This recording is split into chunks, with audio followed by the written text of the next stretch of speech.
আমি কি পুলসিরাত পার হতে পারবো? অনেকেই তো পড়ে যাচ্ছে।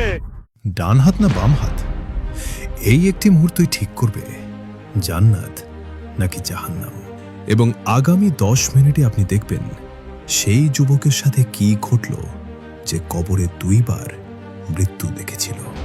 গত পর্বে আমরা দেখেছি কিভাবে সে কবরের আযাব থেকে বেঁচে গেল 5টি আমলের কারণে।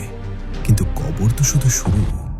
হাসরের ময়দানে 50,000 বছরের অপেক্ষা, পুলসিরাতের ব্লেডের মতো সরু পুল, এবং শেষ পরীক্ষা আমলনামা কোন হাতে আসবে। আজ আপনি জানবেন হাসরের ময়দানে 3টি সবচেয়ে ভয়ঙ্কর মুহূর্ত, পুলসিরাত পার হওয়ার একমাত্র উপায়, এবং জান্নাতে প্রথম যে জিনিস দেয়া হয় সেটা কি। মনে আছে সেই যুবকটির কথা যে কবরে প্রথমবার আগুন দেখেছিল, তারপর তওবা করে জান্নাতের বাগান পেয়েছিল। এখন তার আসল পরীক্ষা শুরু হবে। হঠাৎ কবরের ভেতর সবকিছু কাঁপতে শুরু করলো। মাটি ফাটল, একটা শক্তি যেন তাকে টেনে বের করছে। যুবকটি চোখ খুলল এবং যা দেখল তাতে তার শ্বাস বন্ধ হয়ে গেল। আকাশ ফেটে গেছে, সূর্য নিভে গেছে, পাহাড়গুলো ধুলোর মতো উঠছে। এটাই সেই দিন, কিয়ামত। কিন্তু এখন শুরু হবে 3টি ভয়ঙ্কর পরীক্ষা যা তাকে দিতে হবে। প্রথম পরীক্ষা, যুবকটি যখন কবর থেকে বের হলো, চারপাশে কোটি কোটি মানুষ। কিন্তু এখানে একটা অদ্ভুত ব্যাপার। আপনি হয়তো ভাবছেন মানুষ একে অপরকে খুঁজছে, পরিবার একসাথে হচ্ছে। না, সবাই একা। মায়েরা তাদের সন্তানদের থেকে পালাচ্ছে, ভাই ভাইকে চিনছে না, স্বামী স্ত্রী একে অপরের দিকে তাকাচ্ছে না। কেন? কারণ এখন প্রত্যেকে শুধু নিজেকে নিয়ে ব্যস্ত। নাফসি নাফসি, আমাকে বাঁচাও, আমাকে বাঁচাও। যুবকটি চারপাশে তাকালো। কিছু মানুষের মুখ উজ্জ্বল, যেন নূর। আবার কিছু মানুষের মুখ কালো, যেন পুড়ে গেছে। তার মনে প্রশ্ন জাগলো, আমার মুখ কেমন? কিন্তু তার হাতে কোনো আয়না নেই। তাকে অপেক্ষা করতে হবে, এবং এই অপেক্ষা 50,000 বছর। হ্যাঁ, আপনি ঠিকই শুনেছেন। হাসরের ময়দানে একদিন মানে দুনিয়ার 50,000 বছর। কিন্তু মোমেনদের জন্য এটা অনুভূত হবে শুধু একটা নামাজের সময়ের মতো। যুবকটি অপেক্ষা করতে লাগলো। সূর্য মাথার উপর এত কাছে যে ঘাম ঝরছে, কিন্তু সে শান্ত। কেন? কারণ সে মনে করল সে তওবা করেছিল, 5টি আমল করেছিল, মা বাবার সাথে ভালো ব্যবহার করেছিল। হয়তো হয়তো আল্লাহ তাকে ক্ষমা করবেন। হঠাৎ আকাশ থেকে কিছু একটা উড়ে আসতে শুরু করলো। কাগজ, লক্ষ লক্ষ কাগজ, প্রত্যেকের আমলনামা। কিছু মানুষের কাছে কাগজ ডান হাতে এসে পড়ল। তারা খুশিতে চিৎকার করে উঠল, হা উমিয়া, হা উমিয়া, এটা আমার আমলনামা, দেখ। আবার কিছু মানুষের কাছে বাম হাতে এলো। তাদের মুখ দেখে মনে হলো পৃথিবী শেষ হয়ে গেছে। তারা চিৎকার করছে, হায়, আমার আমলনামা আমাকে না দেওয়া হলেই ভালো হতো। এবং সে ভয়ঙ্কর, কিছু মানুষের আমলনামা পিঠের পেছন থেকে এলো। তারা তখনই বুঝে গেল তাদের ঠিকানা জাহান্নাম। যুবকটি হাত কাঁপতে লাগলো।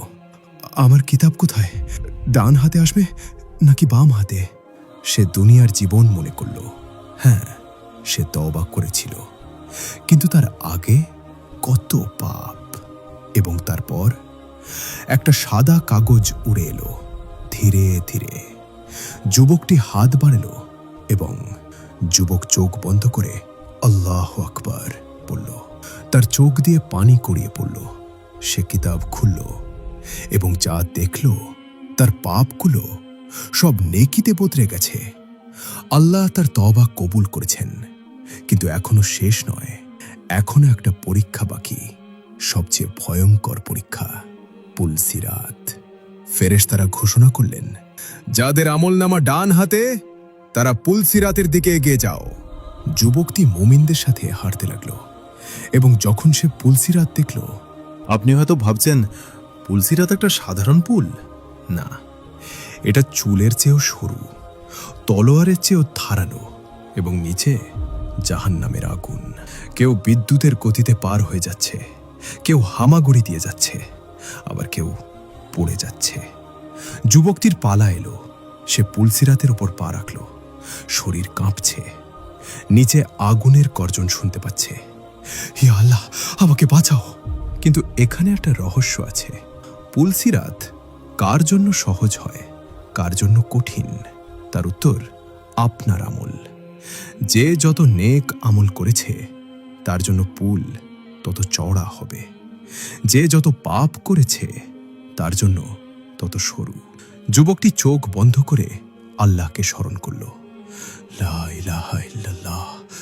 এবং হঠাৎ সে অনুভব করল তার পা শক্ত মাটিতে।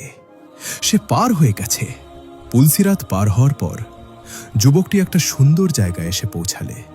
সামনে একটা হাউস, হাউজে কাউসার। রাসূলুল্লাহ সাল্লাল্লাহু আলাইহি ওয়াসাল্লাম নিজে সেখানে দাঁড়িয়ে মুমিনদের পানি পান করাচ্ছেন। যুবকটি কাছে গেল। রাসূলুল্লাহ সাল্লাল্লাহু আলাইহি ওয়াসাল্লাম তাকে একটা পেয়ালা দিলেন। সে পানি পান করল। এমন মিষ্টি, এমন ঠান্ডা, কখনো এমন পানিও পান করেনি। এবং এই পানি পান করার পর আর কখনো পিপাসা লাগবে না।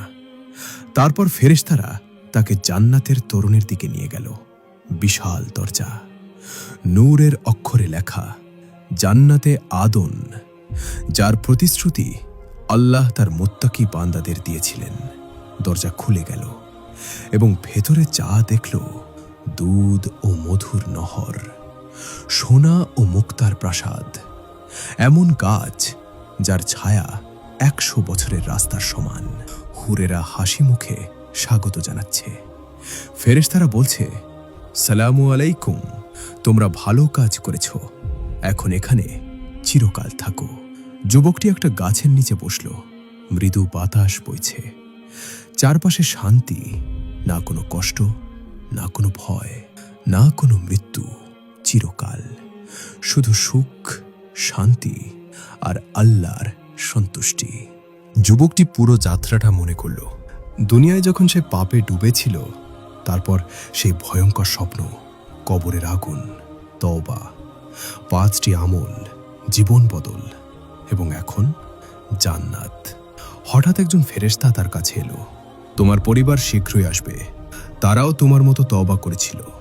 যুবকটির চোখে খুশির পানি এলো। সে আকাশের দিকে তাকিয়ে বলল, আলহামদুলিল্লাহ, যিনি আমাকে এই পথ দেখিয়েছেন, তিনি না দেখালে আমি কখনো পথ পেতাম না। এই গল্প থেকে আমরা 3টি শিক্ষা পেলাম। 1, তওবা কখনো দেরি নয়, যতক্ষণ শ্বাস আছে ততক্ষণ আল্লাহর রহমতের দরজা খোলা। 2, ছোট আমলই বড় পরিবর্তন আনে। 5টি আমল তাকে জাহান্নাম থেকে জান্নাতে নিয়ে গেল। 3, দুনিয়া অস্থায়ী, আখিরাত চিরস্থায়ী। আজ যা করছেন সেটাই ঠিক করবে আপনার অনন্তকাল। আপনি কি জান্নাত চান? তাহলে আজ থেকেই শুরু করুন। প্রতিদিন ইস্তেগফার, সূরা মুলক পড়া, নামাজ ঠিক রাখা, মা বাবার খেদমত এবং সর্বদা আল্লাহকে স্মরণ। ইয়া আল্লাহ, আমরা আপনার কাছে জান্নাত চাই এবং যা কিছু জান্নাতের কাছে নিয়ে যায় তা চাই। আমরা জাহান্নাম থেকে আশ্রয় চাই এবং যা কিছু জাহান্নামের কাছে নিয়ে যায় তা থেকে আশ্রয় চাই। আমাদের সবাইকে জান্নাতে তোমার হাবিব মুহাম্মদ সাল্লাল্লাহু আলাইহি ওয়াসাল্লামের সাথে একত্রিত করো। আমিন। এই ভিডিওটি শেয়ার করুন আপনার প্রিয়জনদের সাথে, হয়তো এটা তাদের জীবন বদলে দিবে। চ্যানেলটি সাবস্ক্রাইব করুন, কারণ আমরা রাসূলুল্লাহ সাল্লাল্লাহু আলাইহি ওয়াসাল্লামের ভালোবাসায় একত্রিত। জাযাকাল্লাহু খাইরান। আল্লাহ হাফেজ।